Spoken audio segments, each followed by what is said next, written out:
Beautiful. For any reason, should I record this on my phone, or we're pretty confident in this? Yeah. Okay, cool deal. I'll get started on here real quick. All right. Instagram or YouTube is live?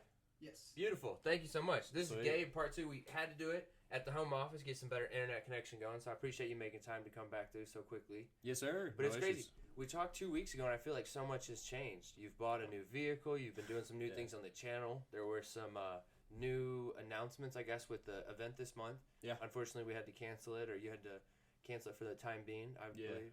Yeah. What was the update? What did TMS kind of have to say, if you don't mind me asking, or what can we talk about? Yeah, for sure. So TMS is like very hard to get on the phone. Like they play hard to get. So had to call them. We finally got a call back, and they're like, "Hey, listen here, we're not gonna have any events for the month of May. So obviously May 23rd falls in the month of May. So no May 23rd event. And now he did say there is a potential of having a June date.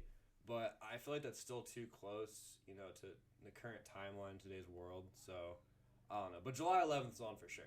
That's 100%. awesome. 100%. So, damn. That's crazy I can't imagine as a venue like that to make that decision. That's got to be extremely tough.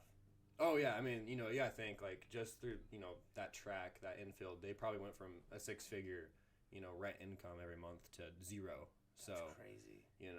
And the And lights still have to be on to a certain degree. I mean, there's still some sort yeah. of overhead there. And the property taxes. I was just thinking maintenance. But yeah, property taxes is way worse than just general maintenance of a building like that or a venue like that's not a building. It's much more than that. Yeah, for sure. So, we sat down. We, the whole group that's involved with Urban Drift, we spent some time, thinking about like what can we do, what's our options, and like.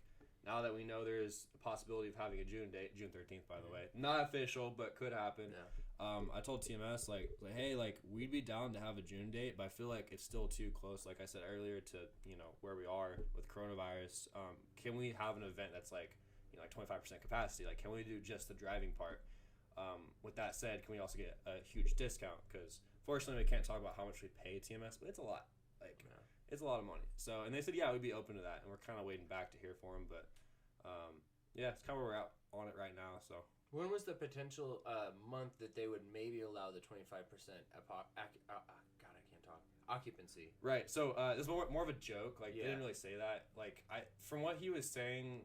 Because I have seen some events pop up, the San Antonio drift guys and some of the guys in, I think the NOLA, don't quote me, but some of the New Orleans drifters, they were doing driver and pit only, no spectators. Right. At an event that I believe they'll be doing in the next 2 weeks. So I was excited to see that happening, but then at the same time, man, that's a weird time to be committing to certain events. And right, for sure. I mean, he had the attitude with June's gonna be fine. If you guys want to have a full blown event June 13th, pay us some money, we'll make it happen. So, but of course, we have to make our own decisions too. You know what I mean? So, I don't know. So, and cash flow is obviously a thing because that's people don't understand how much you have tied up, and I really sympathize with a lot of these big events that had so much on the table for the future. Now it's all at a pause. That could be the detrimental move. Yeah, I think Urban Drift came at the same time, the best time, but also the worst time. I think we came in a time where. Formula D just left, which they're back now. But Formula D just left the market in Texas, and we had an awesome first event and lots of room to grow. And the coronavirus hits, but we're not alone. It could be way worse. So. I'm so curious to see how this year is going to play out. I truly have no idea how this is going to... Because, for sure. With events rescheduling, FD, they left the state of Texas, and then because of rescheduling on other events, they're coming back to the state of Texas. I have no idea where this year is going to go. And, I mean, with Kareless, we have a 3-day festival. We always do in New Braunfels. So it's to be honest, I'm hesitant. Do we start promoting that?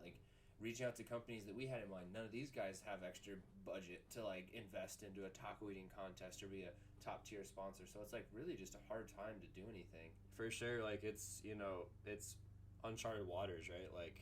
No one knows. And it's unprecedented is what I keep hearing. I don't really like that term. It's I don't really understand. Yeah, and when you're an event organizer, it's a mixture of how much risk is enough, how much risk is good risk, but also we need to keep our people safe. You know what I mean? We don't want an outbreak happening at this event. So it's where do you draw that line? It's a lot of decisions you got to make, and so at the end of the day, not even our most intelligent health professionals in this country even know what the hell's going on. So, yeah. Seems like that, at least. Such a wild time. Yeah, and then there's like all this misleading information that go back For and sure. forth and lean from For this sure. direction to that direction. It's who to believe, who to trust, who's being factual, who's being transparent. Yeah, no, I think there is a lot of fear mongering going on, but I mean, it is a real deal. At the same time, it's like fear sells, you know, almost as good as sex, but you know, it's like a different thing. It's like sex sells because of the attraction, and like we feel like we're making that decision, but fear like causes this weird vibe of like nothing's in control, like we're all just fucking being thrown around and hoping we land in an okay spot. Yeah, and that's human nature, right? To like just take fear and just go into like a safe mode and just like, okay, like how do I stay alive? Like, you know, kind of an extreme version. Fight or flight. Yeah, that kind of deal. So, and the media kind of feeds on that, which sucks. But yeah, we're getting deep here. No, I mean, hey, that's what it's about.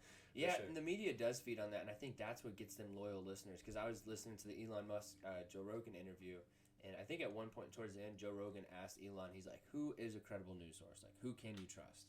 And they both kind of went back and forth, like, almost nobody. Like, you really can't trust any news channel. Everyone has a certain perspective.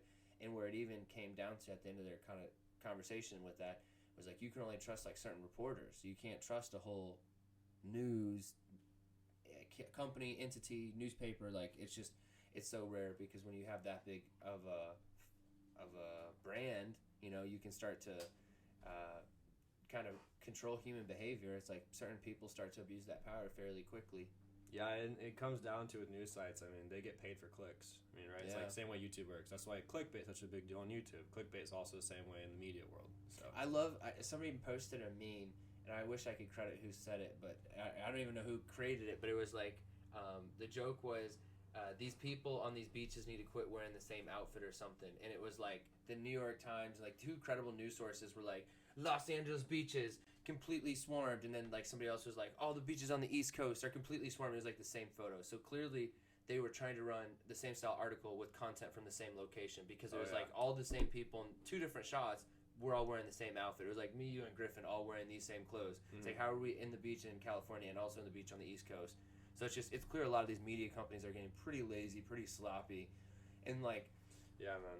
Just to see that one example, it was like, man, there's really no sense in pride in like actually doing the homework, or like actually, like I'm sure some of them are kind of overly portrayed, but you see some of those ones where it's like somebody records from their phone like a news channel trying to set up a shot to make it seem more, what's the word I'm looking for, emotional or more severe, or they like try and get these people to look like this crazy situation's happening just to articulate it from that one camera view of what the news person shoots and sends in. Hey, real quick. For sure. Could you guys turn the knobs up for 1 and 2 on the left there? Not On on this your thing? but on the amp. Yeah. This was above my training, guys. What I'm doing here. Right Here. Just because YouTube's a little bit quiet, that should help tell us if it's too loud. Beautiful. Testing. 1, 2, 3. We got multiple things. These mics are fancy. Shoot, I appreciate it. Yeah. We'll do a mobile setup over at Jesse's shop sometime when you guys get settled. We'll come over there with everything. That'd be cool. We're getting internet tomorrow, so like we're coming out of the dark ages. It's great. I'm so pumped. We're using like a beaded calculator, little Chinese thing where you move it across instead of your iPhone. Yeah, it's man, it's bad. Like That's like our shop space. Like it's such a cool place. I love it to death, but you can't get good internet there. And it's like as a business, you just it's one of those weird things like bathroom, internet. That's it. Like. Yeah, for a sure. little bit of everything. I'm all about saving money, man. Like I love saving money, but at the same time, I learned from an early age that like there's some things, not just in business life, but also your personal life, that you should not cheap out on. Insurance, internet, stuff like that. You know what I mean? Like, Illuminati, all start with an I. That's funny. No, I totally feel you, dude. I feel that way because like we have so much with the brand to maintenance, and there are certain things we can fix, and there's certain things I just don't even want to touch. Yeah. There's certain things that like we can do and knock out and like we'll pass for doable, and then there's certain things I'm just like I don't even want to attempt that. The risk versus the reward factor. Time versus money, right? That's what it comes down to. It's a weird formula. Mm-hmm. Yeah, I don't know, man. That's one of the harder parts about being like that leadership role too. Is like you're always in this weird decision making, a fork in the road, and like what you decide really controls a lot. It's not just picking left or right. Yeah, I guess that's why I'm good at what I do. I like making decisions most of the time. You know, sometimes I hate it, but I feel like I overanalyze them. I don't know. Oh, me too. I've been put in this position by myself by accident. Like, really? I would never was like, man, I want to be a boss of a bunch of people, or like I never was like, I want to be the leader of the pack. I just kind of always, I guess, had some sort of like leadership quality, but never did I like picture myself wanting to be the one to make like these decisions that affect my friends or affect people I care about. Yeah, no, for sure. I carry that weight. I'm like an emotional dude that I don't just like make a flip of a coin decision. I can just walk away. I'm like, man, did I do that right? Did I take care of that person? Want to make sure that they're happy and that they feel like they're being looked out for, especially with the guys. Like, even right now, with all the stuff going on in our current environment, it's like, I really want to make sure I'm looking out for my people. Yeah, it's like, as an entrepreneur, it's either you go that way or you go the way with, like, screw everyone else. Like, how fast can I get to the top? Unfortunately, like, that is faster, but it's not the right way. I think I think what you got going on, same way I do it, right? But it's gonna be slower to get to the top, but at the same time, it's like, you're making friends, helping people along the way. All works out in the long run, you know what I mean? A lot more organic. Yeah, for sure. I think that's the way most people should go about it.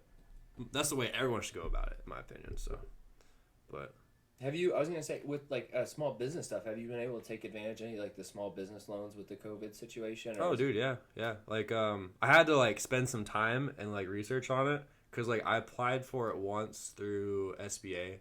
And do our viewers know what that is about? I mean, you can kind of fill them in. So the Small Business Administration. Yeah, so there's a thing called the CARES Act, which Congress passed amid the coronavirus. It's essentially for small business owners and independent contractors. And I don't know how much they started out with, but essentially it's like a low interest loan. It's like 1% APR, and like you don't have to start paying it back for 6 months. And you can get like anywhere up to like $50 million. And it's called the Paycheck Protection Program. But like what wasn't really advertised is the fact that any of this money you get, if you use it towards payroll, rent, or utilities for the business, it's forgiven. So it's essentially free money. Did you get some successfully? Yeah.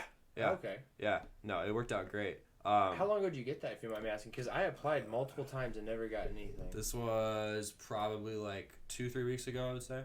Nice. So, yeah. I'll tell you the trick. I went through my bank and did it. Which bank do you have? Bank America. So okay. You weren't, like, stuck on the phone or anything? No. And like you can't even contact anyone on the phone. Oh, dude, don't even get me started. Yeah. Don't even. Yeah, I could spend like 2 hours venting about that. Oh my god, I'm getting hot. I'm gonna turn the AC down just talking about this. Yeah, stressing me out. No, I had an appointment with Bank of America today for Urban Drift to get like our business stuff set up, and like the door was just locked. And you're like, sorry, we're closed. Like, you could at least told me. You know what I mean? Like, man, they want to make you drive up there for that. Yeah. I'm sure you had nothing else going on today that was like important or time concerned. Well, I mean, this is pretty important. I'm joking. I'm totally joking. You have an important schedule. I'm just thinking like that's how these banks think. Like, oh no, I'll figure it out. And man, I showed up early. Like, it's always a joke. Like, we run on what we call Novice time. Like, we run late, especially me, everywhere. I was 10 minutes early to I was just say you've always been on time. Anything we've done together. Dude, I was 5 minutes late today, bro. I was 5 minutes late. Oh wow! I guess you. I almost got a speeding ticket, but didn't. Did you get pulled over? No. Oh. I got a badass radar detector I invested in. So. I was gonna say I didn't think you were late. Yeah, I guess 5 minutes. What brand? Yeah. It's Escort Max 360. Cool. Yeah. So 360 is in. You got 360 degrees protection. Dude, it's front, great. back, left, and right. Remember what I said about spend money on the right things? Yeah. Yeah. Invest on a radar detector. Don't get that. Is that the one with the arrow? Yeah. Jeez. Yeah. It detected a cop up on the median like a mile ahead, and it showed me, okay, now he's ahead of you. And I passed him. Now he's behind you. And like. Yeah, I get the arrow it's pretty thing, awesome. But it's only for like red light cameras. Like, it doesn't point me at the cop. Do you have the same one? It's probably an older one. Okay. But, I know it's an Escort Max. Yeah. The Max is the only one Escort makes that has the arrows, I believe. I think I had the Passport 9500. I had that like one too. Yeah, that one's like good, but that 360. Whew. They're great, but like they have limitations. Like motorcycle cops shooting laser, you're screwed. Yeah. So get out. That's how I got screwed. Yeah. Yeah, that for wasn't sure. on radar, But yeah, no. So I run late everywhere. I'm working on it. It's a never-ending battle. Yeah, productivity is like my biggest battle. It's like trying to figure How so? I just feel like I can. The to-do list is always growing, so it's like prioritizing what's important. Right. And like one of the guys on our team, our website guy Eric, he's really strongly recommended like doing block schedule. So he's like, you dictate an hour to only focus on this one task, and 30 minutes to focus on this task. Versus previously, I was like, all day I'm trying to get everything done. Yeah. Like, that's just not realistic. That's how I do it. That's never gonna. Well, I'm not to like talk down because like I still do this to myself and screw myself over, but that just doesn't work. Like, you're 28, right? Yeah. Yeah. So okay, I'm gonna find out this doesn't work. Yeah, I'm still finding out, and I've like heard good advice. I'm still trying I'm still trying to incorporate that advice because like I used to do so good, like carry a post-it note in my pocket all the time, and I'd write everything down and kind of hold myself accountable for what I need to get done and who I need to follow up with. But that's good. Eric has really put a new perspective. Is just like block schedule. Like Instead of trying to check your email 6 times a day, check it once a day. Check it for 30, 40 minutes, an hour, whatever you need to get it done, and then you're done with emails. Don't touch emails. Social media is next. Yeah. Now, Instagram, and then for yourself, like, if you have a video you need to edit, don't try to edit it and then while juggling phone calls, while juggling lining up this and doing your talking points, whatever. It's just like, just do the video and get the video done right, and then once you're done, the video is off your mind. Now you just focus on the next task. Do you have anybody working for you? Is it just yourself? So we have a few part-time guys, and Cool. Griffin does an awesome job helping with like the tech side of stuff. Mario does like all of our online order fulfillment, and then Eric does our website stuff. So it's like a lot of our guys have a full-time gig, and then they just kind of help here on the side, and they specifically normally focus on one task. Like Beto helps a lot with the vinyl and vehicle like maintenance and stuff like that. Nice. The guys are awesome. It's just I need to make sure I put the right things on the table and kind of give them the right direction, or they're kind of spinning in circles waiting on leadership guidance, I suppose. Having a team super important with any brand. So yeah, nothing great was ever created by one person, right? That's the truth. And especially like team. Being the face of things, you can't always be on point. Like in theory, you should always be sharp and on point, but life doesn't work like that. So yeah, you're human. Yeah, there's always going to be some weird things that happen. Yeah, for sure. Personally, or whatever the case is, schedule wise. Yep, it'd be like that. You said it'd be like that. It'd be like that, yeah. So just talking about new projects and everything, I was looking at your Instagram story, and you just bought a 1988 Jeep Cherokee 4-wheel drive, bro. Yeah, so welcome to the Jeep Club. Yeah, I'm pumped, man. It's really funny because the same day we went and looked at a $9,000 CJ, and then we ended up with a $700 Cherokee. Yeah, so you kind of went in the other direction. Yeah, it was just, I don't know, I love, like, there's something about buying something for cash that's, like, less than $1,000, and, like, it's just fun. Mm-hmm. I don't know, because it's, like, okay, like, we're spending this money, like, we know it might break down, but, like, what do we have to lose, you know what I mean? I don't know, it's just fun like that. There's no stress. I think when you're a car guy, that's, like, just exciting. Yeah. It's like a weird curveball. It could be the most loyal car you've ever had, or it could fucking explode 2 miles down the street. And the way to do it is if you have a YouTube channel, like, okay. Like you make videos destroying it. Yeah, if it blows up, content. If it doesn't blow up, content. You know what I mean? Either way. So just because we talked about him last time, I was curious. So I saw Whistling Diesel. He posted. He's like, I'm never gonna financially bounce back from this truck, thing. So to give backstory, if anyone hasn't seen it, Whistling Diesel is a YouTuber that he had got a SEMA build, which is insane, and just got the SEMA build truck and destroyed it. Do you know? Did you happen to keep up with any of that? Like, what the story was on that? I mean, I started watching him like last year, and like, I don't know. I look at his channel more from like a macro perspective rather than a micro. But the dude's smart to an extent. Definitely has like some crackhead value to that for sure. But I don't know like the specifics of it. I just know, every video he puts up gets damn near 1 million views, and besides doing crazy stuff, he doesn't have anything in his content that would demonetize it. So he's making $5 to $10 grand per video easy. And when he's uploading 2-3 times per week, I mean, that's easy math, right? And that's not even including the money he's getting as residuals from the videos prior to that. So it makes complete sense that he was able to buy that truck, right? And obviously this content, he started out just taking the windshield out of a diesel and just driving it in the snow. Like, he just doesn't care. Like, he doesn't have any emotional attachment to vehicles, and I respect that. I think that's a good idea. I think my bad, I interrupted. No, you're good. Go ahead. I think there's some, like, weird factor, because I watch Buttery Films, who's big in, like, the, like, dirt bike, supermoto industry. Yeah. And I think people just like seeing the weird stuff, like, randomly broken. Because, like, they're always throwing stuff in their videos, and, like, I've watched a lot of his content. It's like, they're just throwing shit for no reason. Like, I don't know, me and you are packing for a trip. I'm throwing my bag out the window, like, in the back of your truck versus just walking out. And it's like, I think people just love that wild factor. They don't know what's going to happen. Oh, yeah. I mean, especially with his content, it's like most people don't like it, but it's like they're not going to click off of it because it's like, this dude's crazy. You know what I mean? And at the end of the day, it's attention getting. And that's what YouTube's all about for the most part, unfortunately. So it makes sense why it works. I think it intrigues you, too, because you're like, I don't know how this is... Like, so even if you're not interested in his content... It's like, I don't know how this is going to play out, so my curiosity's won, even though I'm not interested in this person physically. Yeah, for sure. Because it's like, I watched it, I'm like, what does a truck look like destroyed or covered in cement or 8 feet in the ground? Yeah, because, like, everyone that buys a SEMA build truck, I mean, it doesn't see mud, it doesn't see dirt. I mean, my Corolla has been more off-roading than most SEMA builds, you know what I mean? I would 100% agree with that.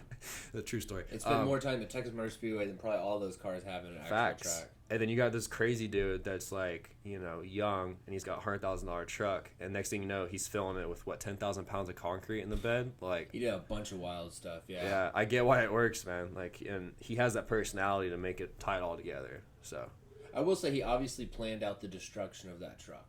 Like he, for sure. Because like sure. when he first started recording, I was like, how far can you really go? But he like must have broken it down. He's like, well, we can destroy this, and that still allows us to destroy this. Which then will segue into us destroying this, which wouldn't allow us to do this until we do this. He's like, because I do keep up with these influencers, even if I'm not personally interested in their content extremely. I'm like, man, just really got to give it to him. He did think that clearly through.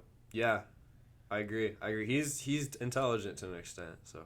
To an extent. Yeah. What are your next plans for YouTube? I know you recently got the pit bikes from Amazon. Now you got the Jeep, building your little arsenal of badass toys. Yeah, so to be blunt, we fell off like really bad. Content-wise or on the bikes?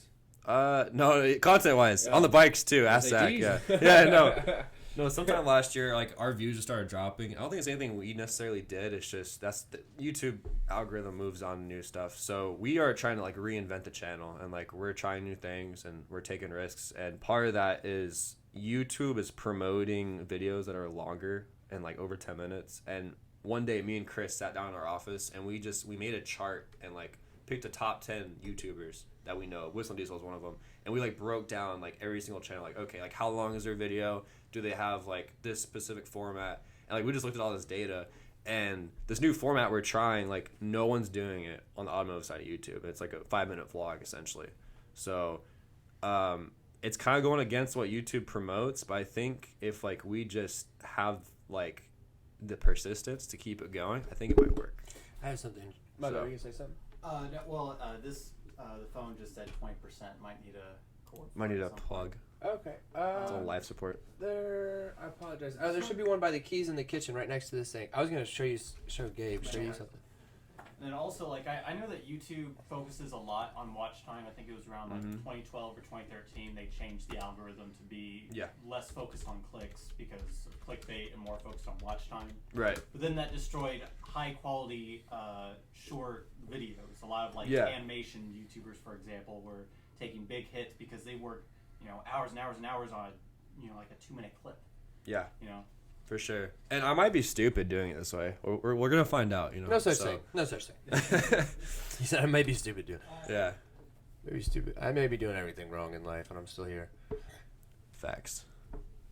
Very true. It may be easier. I don't know if you have a USB port on your laptop open. Yes, I should. I don't know why this isn't opening. So I was trying to pull up the top YouTube accounts or most subbed because they used to have like a live feed consistently going. It was extremely interesting to look at in a live format. Was it top YouTube subs? Maybe that's the keyword. I'm trying to keep the charger on here without. Jeez.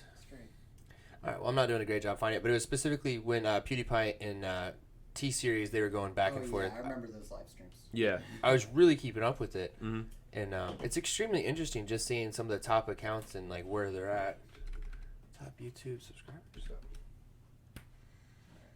All right, never mind.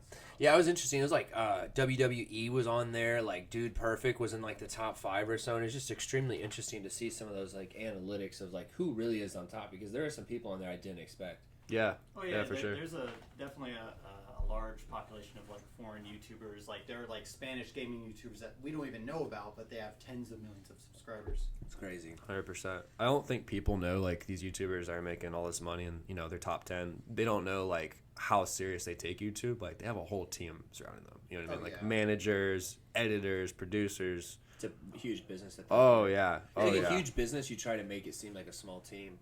What do you mean? It's like the Paul brothers, perfect example because he's right there. It's like they try to make it seem like the Paul brothers record and do all this, but that's not the case. Oh, they definitely have, not. Oh yeah, people. Wasn't it like Logan Paul that was sponsored by Disney at one point? Yeah, I think both Paul brothers were. I don't know. They had a Disney show, and then I think that was sometime around when he did the Suicide Forest thing, or he did something to screw that up. But they try to make it seem like it's just these dudes living in a house, living the dream, doing all the work. When it's like there is a huge team of agents and managers. I mean, it's as Hollywood as it can get. But I guess that's the top of any industry. Yeah, I mean, there's always gonna be some fakeness to those big channels, but hey, It works, unfortunately. I think we kind of touched on it last time, but Yeah. currently, is there a specific influencer you really look up to in the automotive industry? It's gotta be Cletus, honestly. Cletus is Really? killing Okay. it. Yeah, 100%. I guess he is still automotive. I guess now he's like doing like such big shit. It is car stuff, but it's like he's almost like an entrepreneur channel to me. I mean, yes, I haven't watched one of his recent videos. How like in depth does he go to like how he's actually doing it? Like Running as far the business. as That's the a good business point. goes, That's a good point. Maybe I'm thinking more as an influencer, not his YouTube content.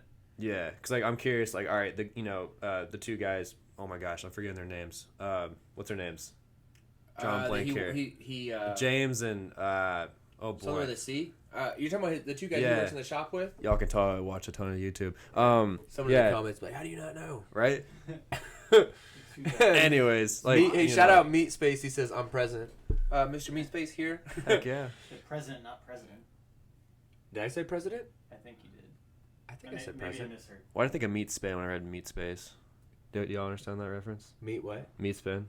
Isn't No. it a Oh porn no, thing? I know. Okay. All right. Okay. It's from like middle school. Oh, All right, I'll drop that. Dude, Roadhog. Yeah, we got Dane, bro. Real Yeah. OGs remember Corn Hub. Wait, what? Corn Hub. Is that a thing? It was for a while. Was it just like pictures of corn? Yes. Hell yeah. Okay. It was great. I'll check that out tonight. No. No. So, hey, babe, you want to get wild and look at some corn hubs? She's like, what? Nah, babe, it's like corn. Different stages of corn. Yeah. Farmers R Us. Yeah, Dane, I think you nailed it right there with the Paul brothers. What do you think of LZ? LZ's, man, I can't say anything negative. From a person to person, like, I don't think we have a lot in common. Like, as far as, I think me and you have a lot more in common. I think me and you see eye to eye on a lot of situations. I think it's very interesting that he came into FD and made such a big splash. Yeah. I think, For sure. and this is me not trying to speak for anybody else, but it's like, I think it was extremely interesting that a young kid with a camera and next to no lap time could come in there and be like competitor to the top 2 to 3 drivers. Yeah. And he could come in there with a better setup than guys that have a 10-year investment in the sport. So I think that's really interesting. I think as a business, he would be almost second to Cletus, in my opinion, as far as automotive based. And I will respect he's done a phenomenal job diversifying, because, like, I mean, I thought it was pretty kick-ass when he built a ramp in his backyard, and I'm pretty sure he got all that for free. Yeah, probably. Yeah, I don't know. The finances are always interesting, because I always keep them under wrap, so. Yeah. I did think it was interesting, though, Cletus McFarland did buy that brand new Dodge Diesel dually, and he even openly said in the beginning they don't work with Dodge, but they were hoping to make it attractive enough to where Dodge would want to work with them. Yeah, and that's smart, right? That, to me, that was kind of, it was smart for sure, but it was kind of cool. 2 things. 1, it's like, dang, Cletus can't call Dodge. Okay, thought you had that hookup.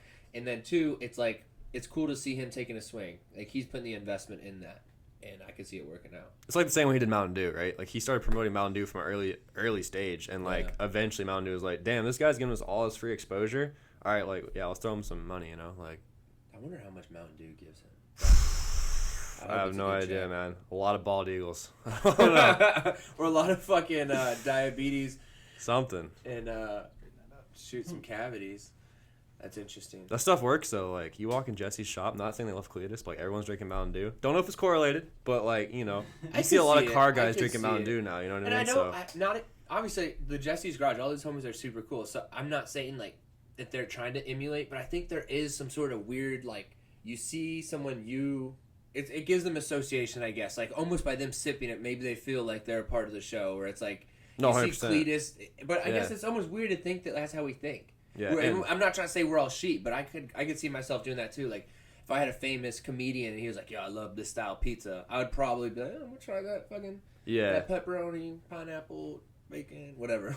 Yeah, it's Jesse actually used to go back with to the days with PFI and Boosted Boys. Oh, wow. Yeah. I won't get into it, but yeah, they all have history. It's interesting. So. Wow. Yeah. Yeah, the Boosted Boys things. That's crazy how much they've been able to do with Cletus. And get a lot of attention from it, I feel. And it's what's crazy to me is, like, Boosted Boys is worse about it, but Cletus, like, there's not. Recently he's changing it, but, like, usually, like, it's very dry editing. Like, it's just him with a camera talking. It's really interesting. like recently he has like more of a team of videographers coming in, and like he has a badass intro for Freedom Factory, and you know like that first video that they did for Freedom Factory was like a movie. Yeah. Like his day-to-day content is just like him vlogging. I don't know, it's interesting because like, is that a good thing or a bad thing? Works for him. It's a good thing, I think. Yeah. I was talking to Aaron Losey about it, and he said it, or not recently, but I guess in the past he'd kind of pointed out it makes your turnaround quicker because there's less interruption, there's less transmitting the content from here to here to here to edit to here to post to here, and then it makes it seem more organic, which people maybe feel more connected to. Yeah. And I think that's why a lot of people like Snapchat or Instagram stories. It's so organic. It seems like you're almost that person sent that video to you specifically because like it's stupid, but like when I was watching y'all's thing at the shop, like I'm looking at it and I'm looking for items in the background, or when you guys were at the dealership picking up the car, it's like you look for certain things so you can feel connected or like you understand what was going on in that moment.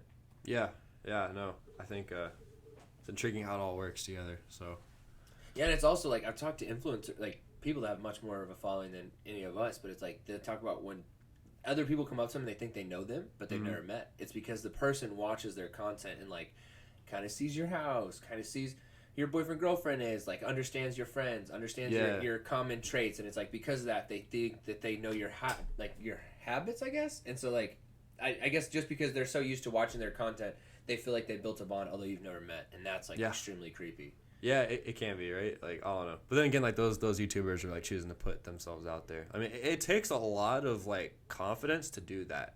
A lot of confidence. I think that's one thing that some people struggle with, including us occasionally, but. Like, you know, just to pick up a camera, put your face, like, your belongings on the internet, like, gotta commit to that, you know what I mean? Yeah. So, I don't know, I have seen some YouTubers where you meet them in person, they're not at all like that on camera. Yeah, like, different, like, personas. Yeah. So, I feel like certain people, they feel more comfortable on camera, and maybe that's, like, once you blow up on YouTube, it's like you become that character. But there's been YouTubers I've met in person, and they don't at all seem like they do in their videos. Like, their attitude's completely different. It's like the light switch is on when the camera's on, and then as soon as it's off, they're just like, Yeah. I don't know. I mean, technically, Cletus McFarland is a character for Garrett Mitchell to play, technically. That's true.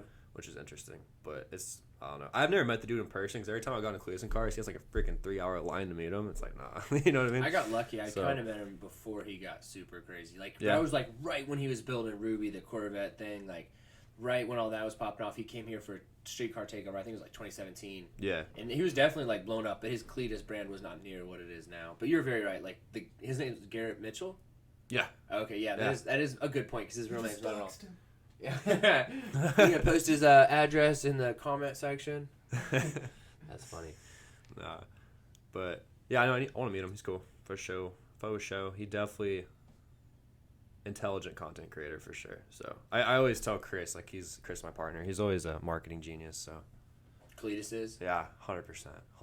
So and he knows how to build a team. Like he has a, you know, like we talked about earlier, he has a whole team around him to make sure the brand Cletus McFarland stays successful, becomes successful. So he does a good job building characters, whether it's the car or Holly the dog or like his friends that are also involved in the show. Everyone, you kind of like see a consistency that makes it easier to invest on a long-term scale. Yeah, because you're telling a story essentially. You're trying to get people invested in it. That makes sense. And it's easier to buy a shirt or whatever because you're like, I support him. Yeah. So do you have any, like, I just talking about business hosts and stuff like that, do you have any tips for other people that want to start up an event, or is it all secrets you're keeping under locks? An event in particular? Yeah. I mean, like, it's a long process. Like, I don't know. Trying to think of, like, tips off my head. I mean, I think the hardest thing is finding a location. I mean, it depends what you want to do first, right? Like, drifting is the most difficult by far because it requires the most space, at least for novices, it requires the most space. And also, it's just dangerous. I mean, you can argue drag racing is dangerous too, but I don't know, drifting is like, I would argue, a somewhat new sport, and especially with older people, like, you know, that sounds so mean. Not necessarily. Elderly people, you know. Like boomers. Yeah. You know, like TMS, no disrespect, but they don't really understand, you know, especially like the whole burnout thing. So you gotta kind of explain it, and that whole thing makes it hard to make what we want to, like, our vision a reality, that kind of deal. So finding a place is the most difficult. But yeah, I mean, I'm full of advice. I guess I just have to like do something specific. No, it makes sense as far as with the venue too, because a lot of the people that own venues are going to be dominantly older people. So it's like harder for you to explain what you think will be unique about your event and kind of make it stand out. Yeah, and I will give a shout out to TMS because like they heard us out and like they worked with us, and I mean they let the skid pad happen, which that was huge. First time they've ever allowed that, and I'm very grateful for that. So hopefully we can keep on building on top of that. That's the plan. So that's cool. I mean, in a positive for y'all, but it's unfortunate for them. You would hope with all their cancellations of NASCAR, they would be more willing to work with you and encouraging ideas you guys have. Yeah, I mean, the 10-minute call I had with, I don't know if I should name drop. No, do name drops. Just I'll say TMS. You know what I mean? People looking him up on LinkedIn trying to get a hold of him. For sure. I know who you're talking about. It's the gentleman that drives that red truck. Yeah. He's head honcho. But our 10-minute. Another funny thing is you would never know. Yeah. Because he's always in the back, like lurking. But that dude's always watching. Because I've been at that venue a few times when people step out of place, and that red truck fucking comes flying up. Yeah. You see him running out. So you do something stupid at TMS, you'll know who's in charge. Yeah, he's sheriff. So, but our conversation went great, and that's good.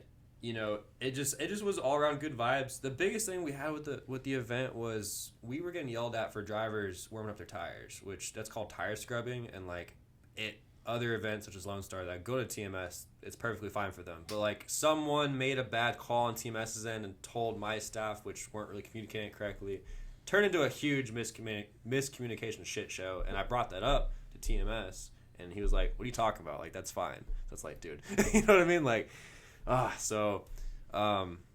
The next one's gonna be awesome. Moving components is yeah. Because he says it's okay. No, that has to trickle down. Yeah, can I get that in writing?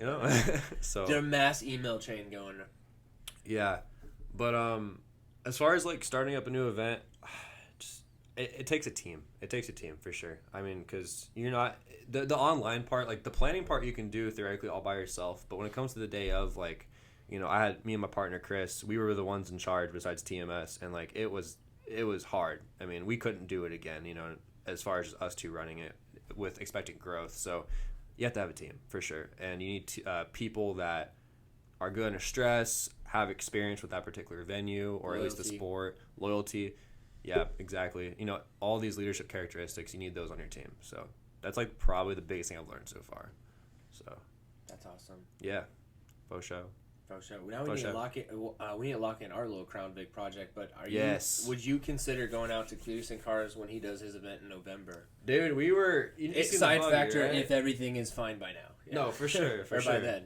You remember the buggy? Yeah, it's the 4-seater. Yeah, you took down to the beach. Right. Yeah. It's a Honda swap. Yes. Turbo. His name's Carl the Buggy. He's got an H22 give us a in backstory. it. Yeah, because I've seen it, but I don't know exactly. I know it's got a lot of gnarly shit done with it. It's a BMS dune buggy. It's street legal. It's registered as an 87 Renault Encore. Yes, I pronounced it right. I always called it Renault. I'd get torn up in my YouTube comments. But anyways, Renault Encore, fully insured, blah, blah, blah, street legal. Has a Honda swap in it. It's pretty cool. Jesse's Performance, we teamed up with them, and it went from 50 horsepower to 160. That's badass. So, and we built it for less than $2,000. So it's lit. Yeah, it's awesome. Honestly, I will say one of my favorite videos I've seen of that is when y'all did the Uber. Yeah. Oh, really? You saw that one? That was kind of old, right? Yeah, and that video was so good and original, and it got 5,000 views. I was like, that's disappointing. That is the one thing I will say I really kind of irritates me about YouTube is you can get so excited about a project. Yeah. This is gonna be the best content ever. Right. No views. And they just slap you in the face. Try harder. You know what I mean? That's how I feel anytime I record something on my phone versus when we get a professional and they do awesome editing with the transitions and the video quality is just cinematic all the way around. 3,000 views. I'm like, what the fuck? Yeah, man, it's the struggle. So, but Dune Buggy was gonna go to Clearson Cars. It was gonna do the burnout contest. As in, it was supposed to, or is that's the plan moving forward? It was supposed to. The plan moving forward, I mean, I don't know. We want to take something down there. You know what I mean? So I am life goals. For 2020 before shit hit the fan and exploded everywhere. Yeah. My goal was to make it there at the end of the year. Yeah. Now with everything being canceled, a lot of our other events are being moved around. That kind of makes it more likely that we'd have a date conflict of interest, several things that weekend. But I'm praying to God because there's a lot of people we work with in Florida I'd love to see in person, and we need to go visit and we need to go kind of kick it with. So there's a lot of good reasons we should be in Florida, but man. Yeah, I've actually never been to Florida. Really? Never been. I know it's gonna be a hell of a drive. I don't know exactly business trip. Yeah, right? Tracy, CPA, I'll keep my receipts. Yeah, dude, that's the truth, bro. They'll caravan down there. I'm so about it. I would legitimately buy a car just to do the Clearson Cars demolition drag strip derby thing. Dude, I'm just jealous of Clickbait Patrol. That is such a good idea. Like, oh yeah, you know what I mean? No, it really is. Yeah. Everything he does is so well thought out. I really want to see a video of all of his cars lined up. Oh, he's got a lot. I want to see his house. Have you seen a video of his house? He keeps that like kind of low key. I've noticed. Honestly, yeah. Yeah. I've seen like little things that he uploads from his office, but dude, I was still impressed when he got like that huge RV rig and the double car hauler lift installed, holds like 3 cars. When you have the cash flow he does, Jesus. I mean, you can make anything happen. So, you know. God. Yeah, it's crazy. But Cletus and cars. Yeah. We're going. November. We're going. Yeah. Every time I go there, I love it. I take notes. Like I take notes how they have you have been to Cletus and yeah, Cars? Yeah, I've been there 2 or 3 times. At the Houston drag strip? Yeah. Or the Baytown. Royal Purple Speedway or something? Do you know what it is? I think maybe it used to be the Royal Purple Speedway. Now it's Baytown. Yeah. But I think it's Royal Purple Drag Strip. It's in Baytown. Don't know what it's called. So I'm not the biggest drag racer, which that might change in the future. It's just we're gonna get eaten up in the comments. Yeah. Let's look this up. So we have this here. Yeah. Shout out to Qasim. Yeah. Do you know who that person was? That was saying I'm your biggest fan. Yeah, no, that's our. He's the president for TDC. So, okay. He's just Josh. Yeah. Also, Devin's BBQ said, "What's up?" What up, Devin? Sorry, I'm over here trying to. Dude, we got Google listening. Dude, you suggested search right here. Qasim, we gotta meet up sometime, dude. I'm down. Let's do it. Yeah, Houston Raceway. August 24th. Oh, that's 2019. Dang it. Yeah, I was just trying to see what venue it was, but. Oh, yep, Baytown. I bet they're gonna. I know their Freedom Factory grand opening is like in November. I bet they're gonna do something like crazy for that. That might be something to jump in on. That's what my bad. That's what I'm saying. That's what I think we should make the Cletus and Cars. Maybe just type in Freedom Factory. How much do you think he paid for the Freedom Factory? I looked it up very detailed. The last listing I saw for that property, it was like 2.25 million. Okay, I was thinking like 1.8. That was off. I don't know what it closed at. I don't know what the final agreement was, but I found a listing that was like very close before he had purchased it. That had all the aerial shots. It was very specific on that venue, and I'm almost positive it was like 2.2 million or 2.25 million. How long was it listed for? That's another good question. I think for a pretty long time. It was listed for like 10 years. You know, maybe they went down to 500,000. We don't know. No, there's no way. There's no way. That'd be crazy. That's the Freedom 500. Another amazing. I would max out my credit for 500 grand for that thing. Fuck, max out your. I'd create 10 fake identities to do that. What was it previously called? Does anyone in the comment section know? Meat Space, you know everything. Come on. He said Meat Space on the boards. Nah. They're gonna be a little behind. Okay. Damn, Erica versus Qasim. Sorry guys, that's hard. 60. You got to pick one, Gabe. Oh man. No, you're putting me on the spot. I'm just kidding. I'm gonna go hide. Yeah, right. I'm off. There is no winning the situation. What was that? Bet on red. Yeah, right. Freedom Factory. What was it originally called? Low key Erica though. You didn't even think about that. He's like, I wouldn't say this, but Erica. All right.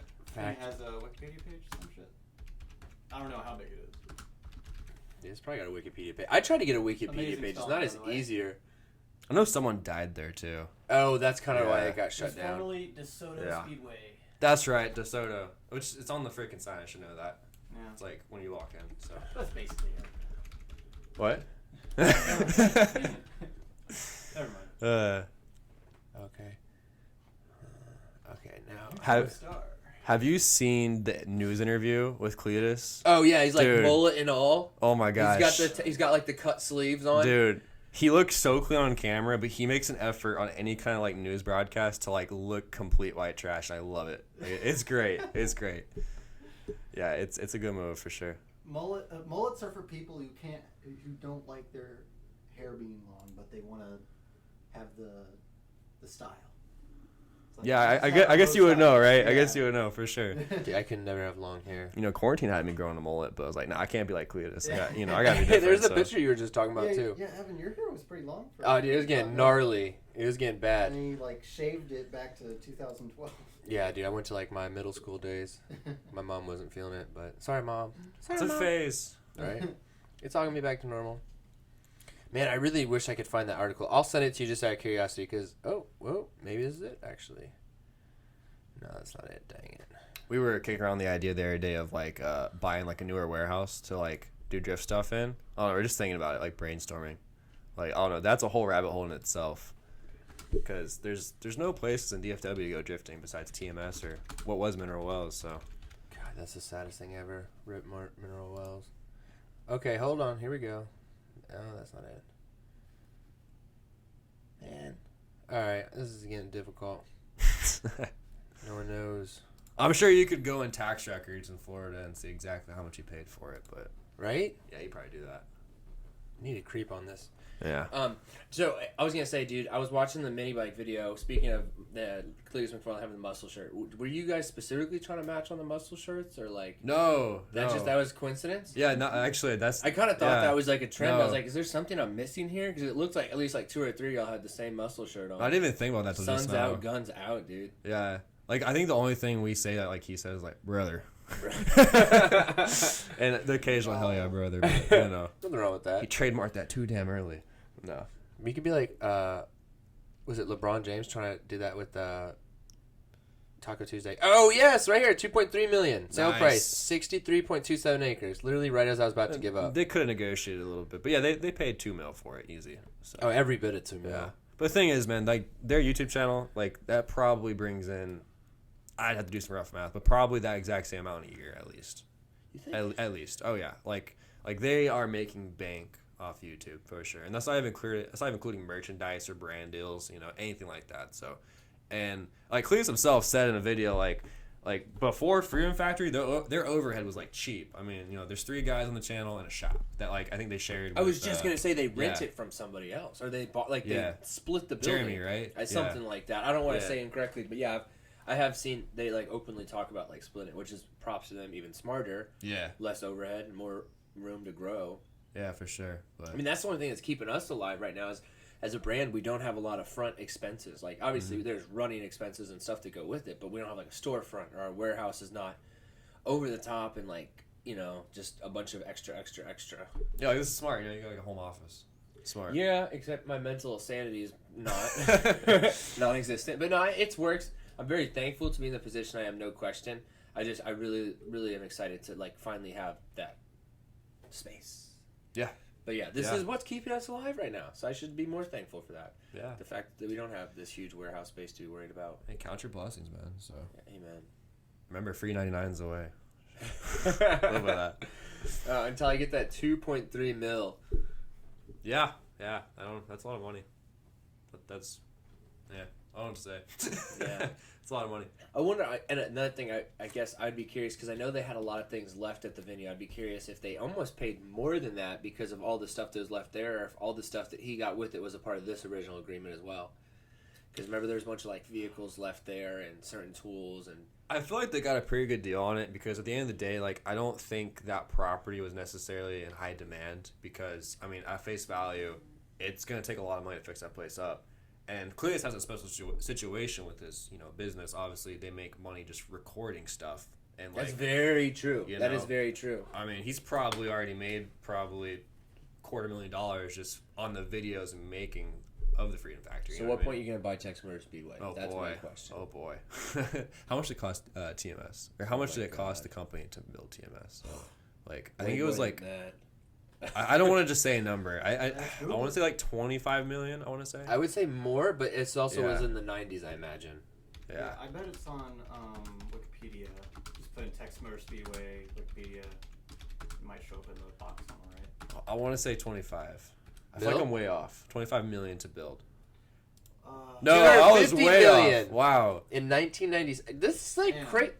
I missed crazy. Zero. This is like such easily like clean cut information. We didn't even read an article or anything. Yeah, it's crazy. I mean, like I know that like the Hilton Anatole, which is a really fancy hotel in Dallas, costs like $50 million. So I that's what I was going off. I didn't think it would crest $250 million. Yeah. I'm fathoming that. Like you're saying these numbers, and I'm like, how many Miatas? How many cargo vans can I get for that? So yeah, just they broke ground in April 11, 1995, and they opened it like just under a year later, which is insane. It took them like 10 months to build. Yeah, and they're still fixing 35, right? Yeah. No, have you seen A20? Yeah. Whoever built this, if you could please check out some of these toll roads, that'd be awesome. That's insane. $250 million, and he got that for 2.2 or 2.3 hypothetically. Well, I mean, how many acres is TMS? Like, I'm gonna get that one wrong too. I'm just gonna shut up about that no, part. no, But, you know what I mean? Like, way bigger than than the Freedom Factory. The Freedom Factory is 64 acres. yeah, and this has got to be a lot. It's probably I don't a know. couple hundred. I don't know. I don't want to discredit y'all. Vacation, Capacity? That's a lot of people, I don't know. brother. Hit the. It's got to have acreage on there. Yeah, go all the way up. And what's crazy is that just like a Speedway Motorsports that owns it, I believe. Length, race, record. Wait, let's go This is down only a bit. one of the speedways Probably they own. find it in the history. They have like what, 12, 15? I just need to stop saying numbers because I'm wrong. No. But This is guessing. yeah. Find when it was built or something. Either way, For it's a short lot. time during okay. Yeah, it's big. But yeah, buying TMS, I don't know about that one. But buying a warehouse, that'd be cool. I mean, just kind of touching on that. Like, so what is your like 5-year goal versus your 10-year goal? Like, obviously where we're at right now, we're all growing. But like, where would you like to ideally kind of see yourself? I mean, I'd like to have like Novice Garage and Urban Drift kind of together as a brand, very well situated in 5 years. I think that's a good 5-year goal.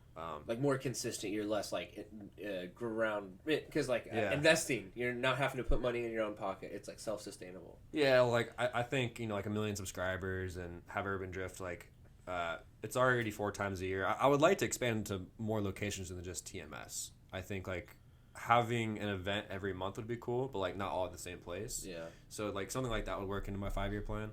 And then 10-year plan, like man, I don't know, like I just go hard as I can every day for the most part. So I don't even know. Like yeah.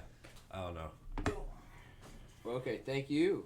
660 total acres. So I was way off. Yeah, it's divided up by like asphalt and shit too. Oh, okay, well, geez, thanks, Griffin. Yeah, so we have. Geez, this is really specific. Was this on Wikipedia? I just popped up on Google. Okay, 131 acres is asphalt paved, 20,000 spaces. It's a lot of asphalt. 20,000 parking spaces. Damn, dude. Fuck the guy that had to count that. Like, hey, Carl, did you count that back lot on the left? He's like, damn it. Start over. 464 acres gravel, which is just like rough. That's just like 400. You said 464. Yeah, 464. Yeah, that's crazy. Okay, so that has 52,000 parking spaces, and then 65 acres is grass with 7,400 parking spaces. Yeah, that's wild. That's wild. Yes. They have inside the venue. They have 300 paved bus spaces. That's insane. We're currently learning how to do like financial projections for Urban Drift and stuff, and like I'd be really curious to see TMS's financial projections. Like, at what point do you break even from spending $250 million on that? You know what I mean? Like, I mean, like that's sports crazy. venues and stuff are weird because, like, obviously, like AT&T Stadium, like as big as the Cowboys are, Yeah. You know, they don't survive solely on NFL games. You know, For sure. That's why they have high school games there. They have Monster Jam and dirt bike rallies and all this other stuff. They maximize that leverage. And 100%. they don't always break even. Sometimes it takes a while. I went to school at Northwest, so it was right down the street, like really like a quarter mile from this venue. Yeah. And we were always told in high school, and this is just a bunch of kids gossiping, like, I don't know where exactly we even heard this, was that TMS paid all their so they have 4 major races a year, and they supposedly, from what I was told many years ago, with this is also, NASCAR's gone incredibly downhill, so from the 2005 to 2010 era, out of the 4 events, they covered all their yearly overhead by 1 event, and then the other 3 were straight profit. Really? And that was like, But imagine NASCAR 15 years ago. I mean, that's insane. I wouldn't doubt that. But I mean, NASCAR's definitely gone down in recent years, and that's why like they've changed up how they do them, like splitting it up into like 3 different races and stuff, and all that kind of stuff. Yeah, I don't know. That's crazy. That is a lot of money moving around. Yeah, I've never actually seen a full NASCAR race. Never. I'm not missing much. It's 4 left turns and it's extremely loud. I actually got to drive a NASCAR on the track before I even watched a race. That's funny. Really? Yeah. Like the day of a race or the weekend of No. a race? It was I wish. No. That's official. No. No. Like, yeah, I actually started the race. Yeah. I drove the checkered car. Shake and bake. Yeah, it was me, Jeff Gordon. Yeah, there's people like, you know, you can be on the infield with like I remember a long time ago. Long story short, my family got to go into the infield to hang out with like the Crown Royal people, and like, we got to see their RV, and it's all really fancy and nice, and it's just kind of like a big tailgating thing. We need to get Griffin a mic next time. Right? Yes, we'll do that. Yeah. and then one other thing. And then also like in recent years they've introduced things where like you can rent like a little like iPad looking thing, and like you can like see like the dashboard cameras of like all the individual cars and stuff if they support them, and hear their radios and shit. They get creative with it. Yeah. 100%.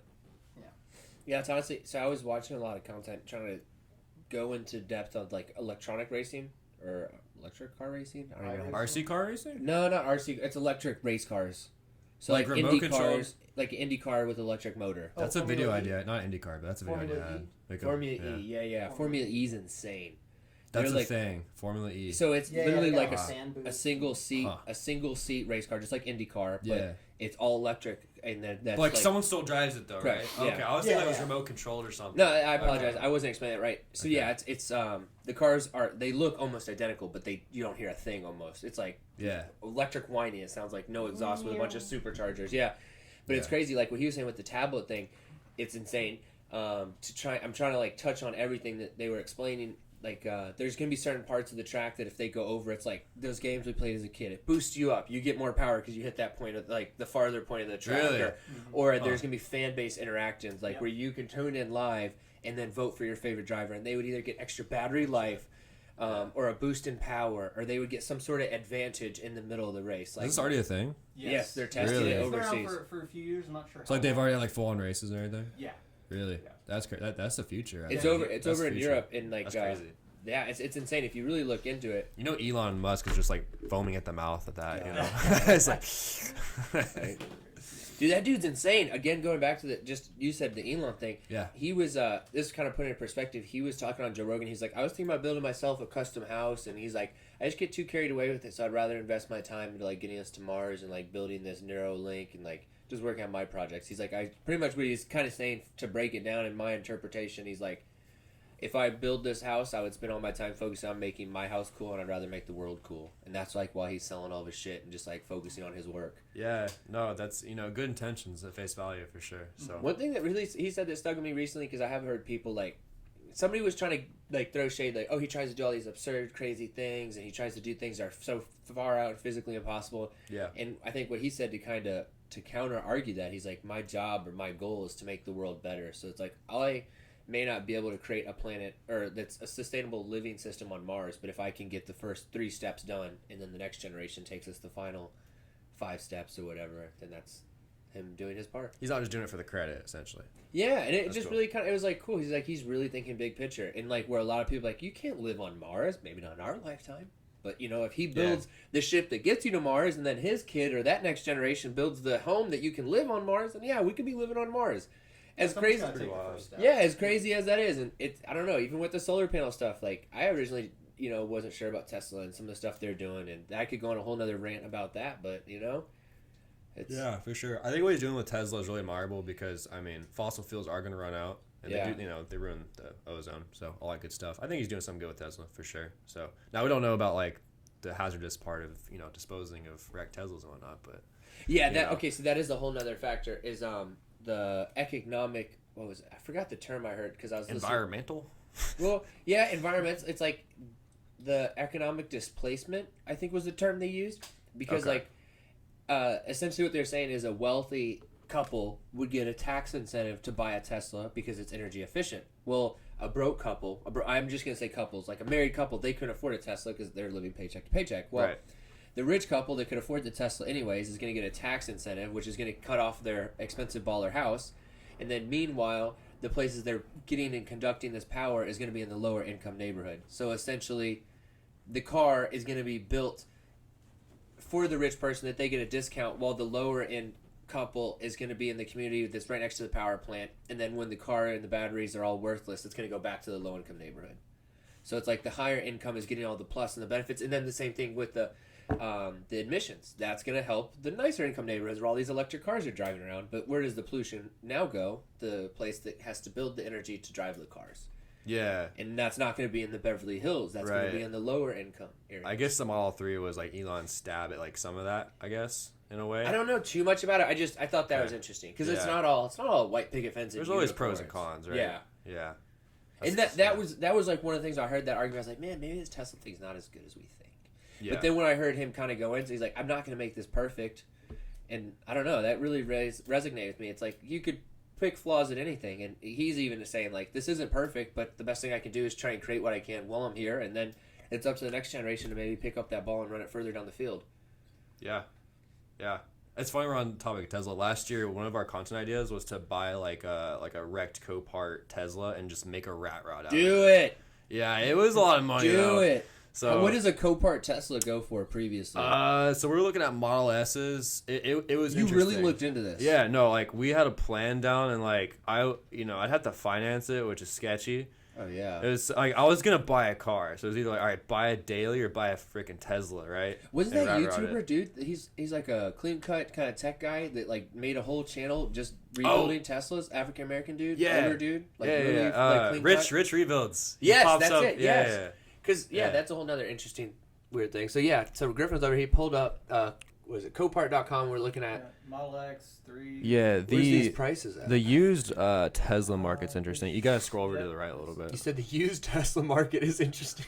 You sound so like fancy when you say that. Yeah, really? It's a very the Tesla market's going down a few points. Put the figure out. We got so 37,000 right there. We got some front end damage. I just want to say Copart hates Novice Garage. Why is that? Dude, they have a rule. They have a legitimate beef with you? Dude, they have a mug shot of like me and my buddy like on their wall in the Hazard office. What'd you guys do?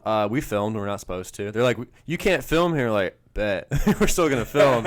And we never really got caught. But like someone in corporate Tesla realized, and like we never knew about the mug shot, but we went in one day and like for real. Your picture is hanging in a Copart on the wall. Yeah, like we didn't see it, insane. but like one of the guys that watches our channel, like he worked at that facility. He told us like, dude, like he showed me a picture of it.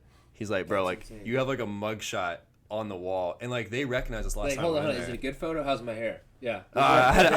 What's funny is I had this hat on, so like shit. I walked in with the same hat. You should like go in there one day with like manila envelope. Like I printed 3 different headshots so you guys could update because these really show my eye color. Yeah, they don't like us, so that's funny. But yeah. Anyways, back to Tesla. Yeah, this isn't a Copart endorsement, anyways. Fuck Copart. Unless you're trying to send us that Tesla, I'll give you my address. Link it below.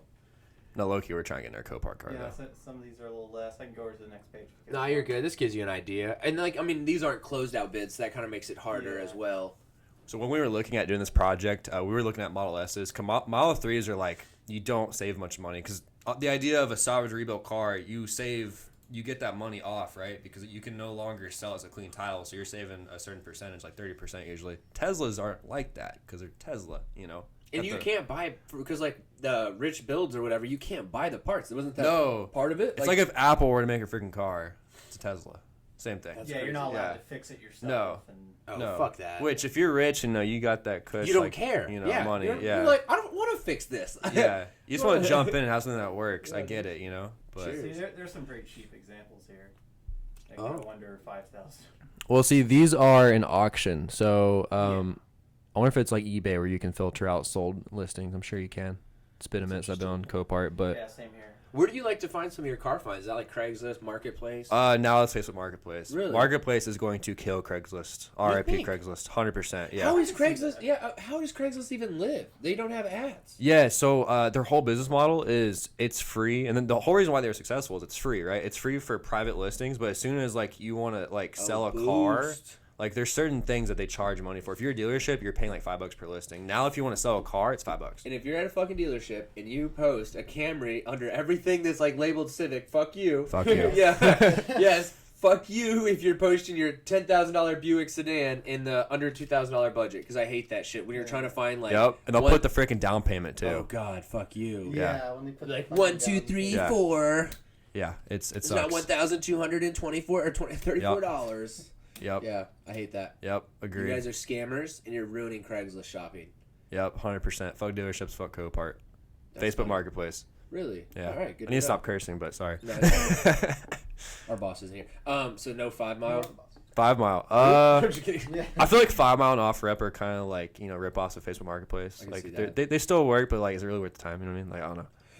5 Mile got really greedy, and they beta tested. Every time you logged into the app, you had to watch like a 30-second advertisement. Really? Every time. That's greedy. And so like I was messaging back and forth trying to sell something. I had to watch like 10 advertisements in like less than 2 hours because I was just having this conversation with the person. I'd say, hey, let's do this price, and then get off the app, and they message me back. I'd go back to the app. I'd have to watch an advertisement just to wait for the advertisement to finish to go to the direct message. I think they quit doing that, but immediately I was like, deleting. As soon as I sell this one item, I'm done. No, if you want a good business idea, make an app that will cross-post and look up a certain car on Craigslist, Facebook Marketplace, OfferUp, and Let Go all at the same time. Like Trivago for buying used shit boxes, essentially. Oh, I'm thinking of Wish. I got Wish and OfferUp combined. I was like, Wish is the one that shows that weird shit. Oh, yeah. Like, Wish, like, it'll be like some ad for some bizarre stuff that I didn't even know they sold. May come with coronavirus. Yeah, right? This was popped on and came from a lab in Wuhan. Yeah. I feel like that's just troll shit. Because, like, half the time, like, this is legitimately something I saw. It was a toenail, like, drill. If you wanted to fucking drill into your toenail, like, if you had it, like, pop something. I don't know. But I was like, who would buy that? Yeah. At least buy off Amazon Prime. Like that's literally it. That was 100% it. Wait, what? It drills a hole? I swear to God, that was the dude. I don't know. I don't even know what you typed in, Griffin, but that was a fucking identical. I typed in toenail drill. Oh, gee, bro. Bro, thank you for $1.99. I don't think so. No. What?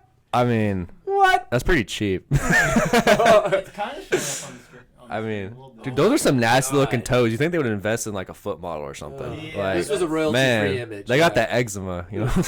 Ugh. You want to look for car parts? Oh, yeah. Man, how we get on this topic? The Holy Honda shit! Civic intake. Yeah. I want a spoiler for my Del Sol? There's a couple YouTube videos where like, I bought the cheapest turbo off Wish. Like that's a good idea. You know. Is that what you guys are doing?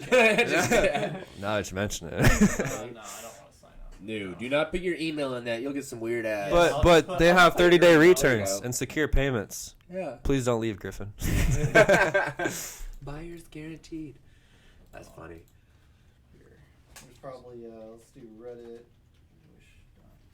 See if There's gotta be some weird shit. Like, Oh, dude. There's a subreddit for everything. I literally typed in on Reddit, what chair does Joe Rogan use on his podcast? And there was like a conversation. Are these it? Oh, I wish. No. Damn. These are actually, Griffin got us hooked up with these bad boys. Good job, Griffin. For free $3.99. Weird things. That's what I'm talking about. Free $3.99. I need to make a t-shirt that says that. Let's see what this is. Oh, a snake. That's cool. A snake. Yeah, I don't mess with snakes. 2 ball python snakes. Wait, they sell animals. That's gotta be fake. No. No. That's not possible. I mean, they eat that stuff in China, so. That's bad. Yeah. Damn corona bat. Let's see, what else do we have here? Oh, adult let's diapers. scroll past that. This one's in This is Danish or something. Bro, what the hell? Cockfighting? No. Chicken hats? It's a chicken helmet. Helmet for a chicken. Wait, is it? Wait. Oh, okay. I had to connect the dots for a there. chicken. Wow. Oh, does it come with a chicken? Yeah, no shit. For $3, I would debate, honestly. Man, I need to look into Wish. Whoa. Looks like a. What? I don't know Whoa. what that is. I'm a little worried. Half these I'm kind of wondering if these are even. Oh. Well, let's. Yep, so. We're on that side of Reddit. Yep. Thank you. I love Reddit. It's great. Okay. Dude, Reddit's crazy. Yeah, I love Reddit. What's your favorite subreddit?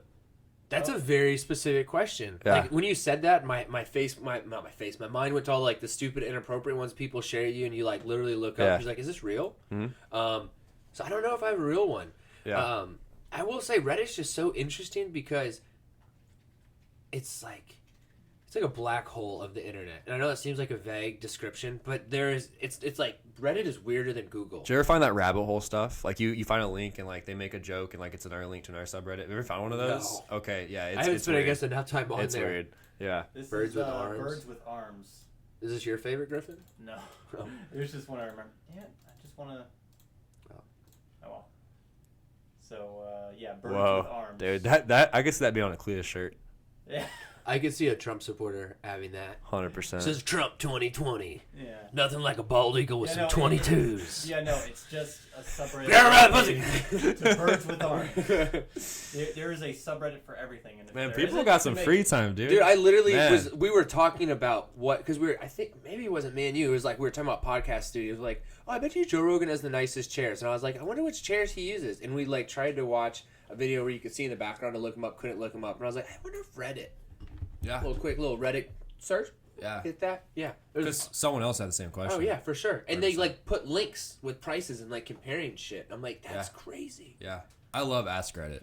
That's my What's favorite. that? Ask Reddit. Oh my Ask gosh. Reddit, yeah. You know what Ask Reddit is, right? It's yeah, so like somebody just like it sounds like you said question. ass. Reddit. Yeah. Like ASS. With Reddit. a K, ladies and Yeah. gentlemen. No. Ask. Here's a awful taste but great execution. Yeah, keep on. Go to top Oh, you're of the good, list. dude. This one's pretty popular. Dude, I need that. Cash in hand, where you at? Yeah. That Bro. looks like it's in Europe. That does not look American. I don't care. Yeah, so Rolling toaster. that's great. That's Oh, great. it's in Oh, it's an California. XB. Oh my god, I was thrown off. That's like supposed to be the model label. Yeah. And it says 110 volts. Toaster made in USA. That's funny.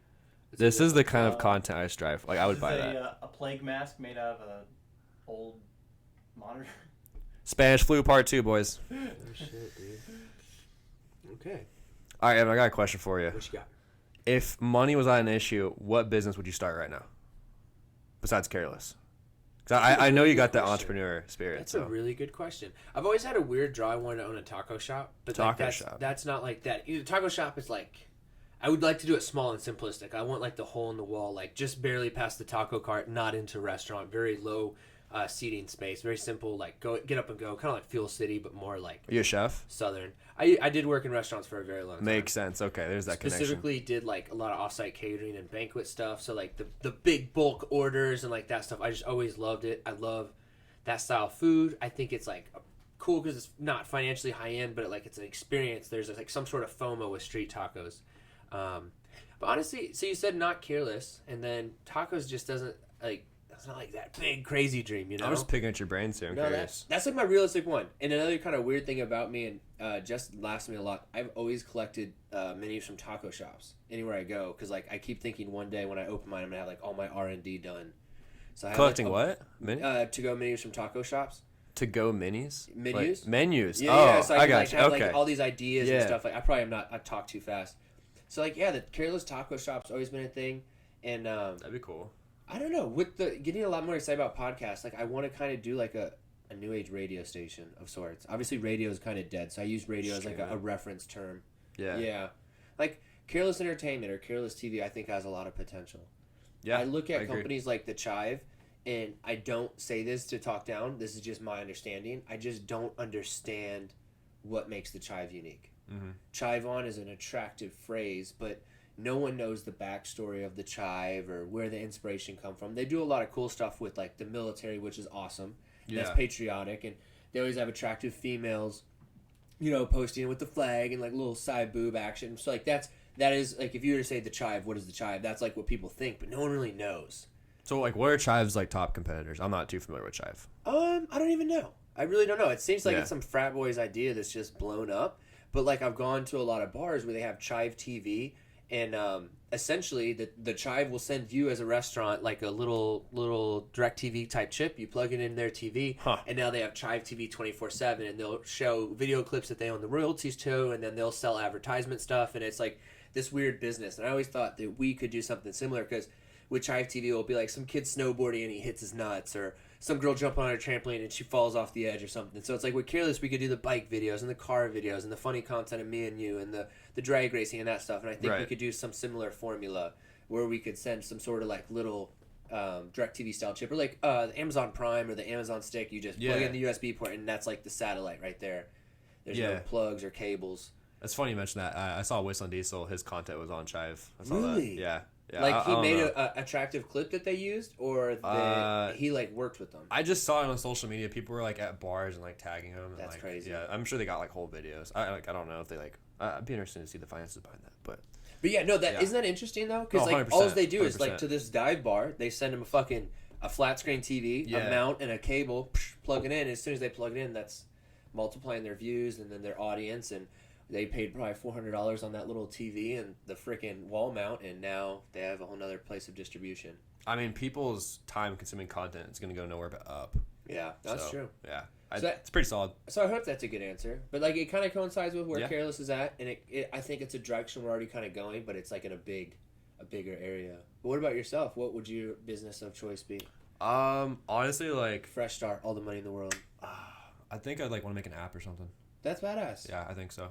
I've tried in the past, like not super hard, but I've had some good ideas. I had an app idea, and someone's gonna steal it now, but it's all good. I can't afford it. We're gonna beat you up. There's a Facebook page for like people that off road and like want to help people that are stuck, and like like it's all free. Like people, like, you might throw them some gas money, but like we would go get stuck like so bad. And like I remember one night we got a 4Runner like stuck at 2 a.m. and we posted on this Facebook page, and this dude came with a $100,000 Jeep Wrangler, pulled us out, and like the guy was just loaded. He just happened to be on this Facebook page, and I was like, what if I made an app for like to connect people for off-road recovery? That's insane. Very niche, don't get me wrong, but like, you know, something like that along those lines, because I think, you know, apps are definitely like part of the future for sure. So I think you'll enjoy that Neuralink, or the podcast with Joe Rogan and Elon. They talk a lot about the future and where they're headed, and his interest in the Neuralink, and it's absolutely mind blowing. Yeah, I need to check and it out. Kind of coincides with what you're saying with like app development and where that's headed. And people's consumption of content's only going to go up. Yeah, for sure. And I mean, like people, I mean, look at YouTube statistics. Everyone spends most of their time on their iPhone, so you know. No more computer for the most part. It's getting smaller and smaller. Real quick, because I'll just kind of touch the surface. So Joe Rogan was really like, dude, this whole AI Neuralink, this is crazy. And he's like, you know, for us to communicate nonverbal in any language, that's insane to think that that's where we're headed. Just through something that we can plug into our brain. I can't comprehend that. I can't either. That's why you got to watch this interview. And Joe's just like, this is so insane. Like, I can't. Are we all gonna become robots and mute? And Elon's like, you kind of already are, or not as bad as we think. But he's like, if I forgot the sin. He was like, Elon was like, if you forget your phone, you almost feel like you forgot a vital part of yourself, like you're missing a limb. It's a human nature. You need your phone to feel complete. If you left your phone at home and you're at the store, you're like, God, I'm getting a call. Someone trying to get a hold of me. It's kind of like crazy. So he was just saying, we've already kind of started to turn into this. I don't want to say robot, but really reliant on technology. And he's even saying, like, we're both wearing glasses. He's like, those glasses aren't natural. So it's like you already are using technology to better your body. This is just the next step. Yeah. He goes deep. He does. He and goes honestly, deep. I'm not even explaining as good as he Yeah. did, but it's just like painting the picture. I'm like, this is like crazy, but it's not as crazy as it sounds, I guess, off the top. Yeah, I remember him talking about like we're living in a simulation. I was like, oh boy.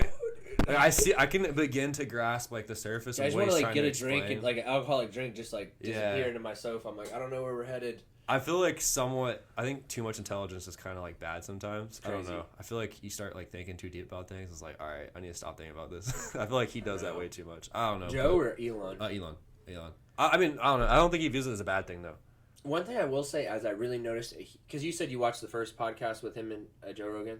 Yeah. He seems so much like he stutters so much more. And I don't know if he's overanalyzing his thought process. I think his brain's moving faster than he can put it out. It seems a lot worse than his first one. And Really? I don't know if he's being cautious of what he's saying. Because, like, I'll never forget when I watched the first one, I thought he was really slow in his response. And I was reading the comments, and someone was like, you would be too if you were so fucking smart. Like, you don't just spit these types of things. You have to think about it and process and articulate a response. And he just seems a lot more flustered in this one. And maybe they were talking about more like just in-depth crazy things, but I don't know. It seemed a little different. Well, then you got someone like Gary Vaynerchuk that's just like rapid fire and like perfectly articulated. Not perfectly. No. I know you're right. I'm just trying to think of like a counter argument. I mean, granted, he's more raw. He's more raw content versus Elon's very. Have you seen The Inside Man? I think I asked you this last time. The bank robbery movie. No, I still need to watch that. I don't watch movies. No, you're good. I need to watch Wise it. investment of time. Not. He just in the beginning. It starts off with this really well-spoken man, and he's like, I don't repeat myself. I speak slow because I don't say things twice. Right. He's like, I speak clear. I choose my words wisely. And I feel like that's Elon versus Gary. Yeah. Gary's like 10 espresso shots. Yeah. Trash talk. Save. For sure. TikTok. For sure. But that's it. I'm rambling now. So I feel like this was a successful second episode. I apologize that the content from the first one, the audio stuff kind of got messed up. But I'm definitely appreciate you coming back. And now we got it on multiple platforms, so that won't be an issue again. No, for sure. I enjoy this. It makes me want to start my own podcast, kind of. But, I mean, I don't know. I don't want to, like, step on your ground or anything. You know what I mean? You got more of an outreach on YouTube. Yeah. There you go. I encourage it, though, man. I think you do really good on it. And you have a good network of people. Yeah. You're well-spoken. You're really knowledgeable in the industry. So I think you would do well on it. And appreciate that. You can start as simple as you want, recording from your phone, and that's for you or anyone that's potentially listening that wants to start. It's so much easier. It's easy to get overwhelmed looking at all this equipment, but that's because we're trying to get, we're just trying to perfect and we're trying to hopefully take our content to the next level, but that's not at all necessary. I mean, for you or for anyone listening, it is insane how well the iPhone can record if you're sitting close with someone and there's not a lot of background noise. So, also, I mean, we're not endorsed by them, but Anchor, a shout out. This does sound like an Anchor ad. Anchor is an amazing app that really helps for all beginning podcasters, and even for yourself. It has a really good. I personally think somehow the recorder's better. It still uses your stock phone recorder, but I think there's something in the app that makes it better, if that's possible. Maybe it processes it in a different way. Yeah, I don't know if it compresses, but it does make a great quality recording straight to your phone that is uploaded to almost all major platforms: podcast, Apple, like everything. The major 10. So check it out. You're thinking about it? Anchor. Yeah. Anchor.fm, I think is what it's called. I think we used Buzzsprout for our first podcast. Oh, yeah. Yeah. Let me know when you're ready to have us on. We'll come make a trip to your shop. Heck yeah, dude. We need to Hang get out a at bigger Jesse's office. Garage. Yes, Jesse's Performance. I My guess bad. it's technically. I mean, you could call it Jesse's Shop, Jesse's Garage. I don't know. Because it is Jesse's Garage. Yeah. They almost named it that too, but they Really? didn't. Yeah. I don't But know. if you're on Google Maps, Jesse's Performance. We need to get Jesse on a podcast. Down. That would be dangerous, We'll bring but it through. good. We got to do it mobile. If we can do it like in a car while hauling ass or doing something wild off road. Ooh, a podcast van. Ooh. Put free candy on the outside of it. We could. Maybe not, but We could do one. We could like hook up Cenas or something and do like just on dirt bikes, just ripping through the track. I tried doing that Funny one too. time. I Really? tried doing that. Yeah, it worked, but oh my gosh, the editing. Holy. It was a cool trend that people did in the past, and I wish would come back. But about Yeah. 4 years ago, I don't know. Don't quote me. Mario may know. Tater Man, was it your birthday? I thought I saw him post something about his birthday. Tater Man, if it was your birthday, dude, happy birthday. You're a good person. I love you. But back to the YouTube thing. For a good bit, it was a cool trend that YouTubers would do a dual vlog. So let's say you have your big audience, I have my big audience. They're separate. Me and you would ride together, record audio and video GoPro, have it mic'd up through the helmet, and then throughout the video, they would switch from each person's perspective Yep, or throughout the conversation. And I know that's not not a brand new theory, but when you do that in moto vlogging, it's extremely exciting. Or even in cars, I Yeah. can see it pretty cool. It's just a lot of work. It's Oh, a ton yeah. of work, which Oh, I'm yeah. not scared of work, but like it gets to a point where you got to prioritize your time. So, Makes sense. but a closing note, we can make this real quick. Let's talk about like collaboration content moving forward. Hell yeah. Yeah, like what are you thinking? Tell me Honestly, what you got. I don't want to sound like a broken record. I think the Crown Vics is Crown hilarious Vic. because I think to kind of go back on the Whistling Diesel, what made his project successful is it seems like he's just doing this, but then it's that these videos lead up to this next video. So it's like it's not like it's just this video. It's like this project rolled into that project and this one and this one. Right. I could see us doing that with the Crown Vics, and then the ultimate goal is me and you trailer in November to Florida and doing Cletus and Cars. Gotcha. So how That's would you just an make it idea. different from Cletus's stuff? That's my thing. Because I think there's different things that we could do that's unique to our stuff, like video, like I don't know, making a peanut butter and jelly sandwich while doing donuts. Like I'm driving my car, he's Okay. making a peanut butter and jelly sandwich, and you're driving your car, and we'll see who makes the better sandwich, and you got to eat it. Like it's just, I think it's cool with the Crown Vics is because it coincides with what Cletus has done, but then we can do it in our own way. But then at the same time, we're still respectfully in his lane, and I think that's how a lot of people break through the YouTube analytics, like Motion Auto, Trevor. I don't want to speak for him, but from my understanding, there was like, when he started doing his like Supra build, or he started doing some sort of crazy build, it just so happened to be the same make and model vehicle that another influencer was building. And because he was doing the same car, it broke his videos through to the next level, which allowed his content to be more viewed, if that makes sense. Really? I'm just going to say a Supra for storytelling purposes, but I could so be wrong. Okay. But if it's Trevor Motion Auto, I mean, good guy, super humble, super approachable. I've met him a million times.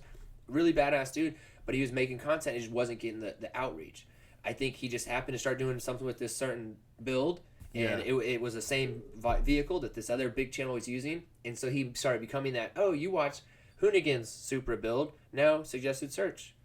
Interesting. And he had the personality, uniqueness to kind of push out. That's cool, man. And That's cool. I think we could, just throwing the Crown Vic out there. I think there's a lot of stuff we could do. I love going to your, obviously you've done Miss Stuff Mineral Wells. I had a great time doing the Texas Motor Speedway one, and I enjoyed being an MC. So I think like event host personality is a way we can continue to collaborate, because I enjoy your event. I enjoy what you're doing.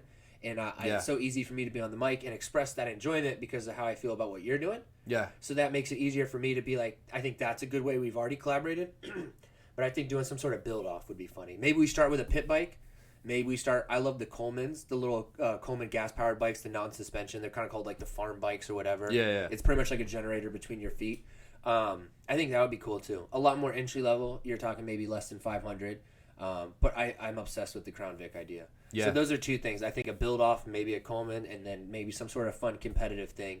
And trying to think, I think we could do, like, I don't know, just another random idea, like a cool scavenger hunt. Like maybe we come up with different, me and you creatively sit down, we come up with 10 different like fun games. We let the audience pick the top ones, and then we proceed with that. So it's not like us completely controlling it. You know what I mean? We come up with unique, fun ways that we can establish a video, and then they kind of pick the exact like obstacles or whatever. If that makes sense. All comes down to the creative part. I had another idea I'll talk to you about that I'm not going to say on camera. Deal. Sounds good. But hey, is there anything else you want to point out or mention before we get off? No, thanks for having me. I enjoy doing this. Yeah, I mean, y'all are awesome. Love Thanks Kareless. for making time. Y'all are killing it, dude. Live more, care less, right? Amen. Yeah. Amen, brother. Hell yeah, brother. Let the bald eagles fly. Yep. Thank you, Griffin, for being the producer, keeping us worries. quality A1 since day one, and I think we're good to go. Shout out to Novice Garage. I always butcher that sometimes, and I apologize if you ever hear me say that wrong. I'm gonna own up Novice. to that. Novice. Novice. No, Yeah. I just said Novice. Some people say Novice. It's like we always have a joke. Novice. Like, we'd never have a Novice. vice. Novice. Novice. Novice City. Yeah. That's Novice Garage. Novice Garage. Urban Drift. Novice Garage. I apologize about that game. No, it's all good. But dude, y'all are awesome. And so the event for this month has been postponed, but that is not a reflection of y'all. That's just the current situation. So stay tuned. There's gonna be a lot more cool stuff to come, and I guarantee you, Kareless will be out there. So shout out, y'all are all awesome. Thank you. Thanks, guys. Appreciate it.